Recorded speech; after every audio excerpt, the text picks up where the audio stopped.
check. I'm going to show you how to cut plant seedlings. Now, as you've seen before in my other videos, I typically put 2 or 3 seeds in each cell or each Rockwell cube, things like that, just in case 1 or 2 of the seeds don't germinate.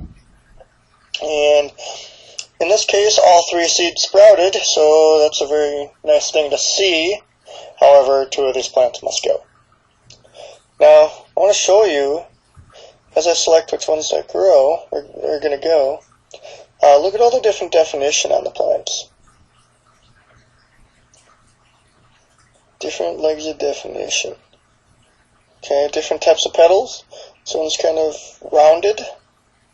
This one's more rigid. Those are what you want to see in your tomato plants. That's typically what you see. These are the feeders. So that means these are the feeder leaves. They're the first leaves to show up when you have a sprout. And eventually they will disappear. They will be knocked off. They will be gone.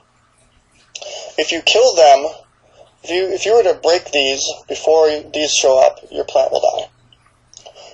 So what I want to do here is go back to talking about which plant to cut. Now you can see this one's really tall. And a lot of people like tall plants because they think, wow, they're going to produce a lot, they're strong, that kind of thing. But at the beginning of the life of the plant, you don't want them to be too tall because then little bits of wind are going to knock them over, that kind of thing. They're not going to be too strong. Like this one here barely moves. This one moves back and forth a lot. So imagine sending this little plant out into the woods or into the farmland, and the wind comes by and knocks it over, breaks it, and it's dead. So even though this plant looked pretty darn good, pretty healthy, I'm thinking about cutting him.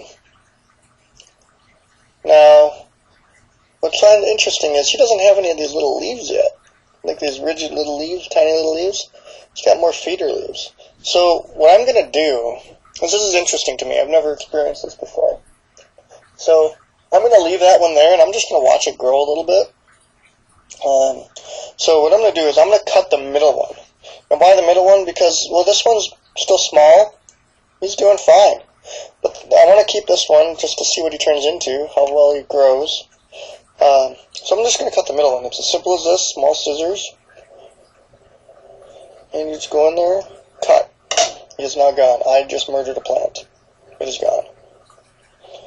Now, one thing I'll say is these are poisonous to dogs, so do not feed this to your dog. Do not leave it laying around in the house.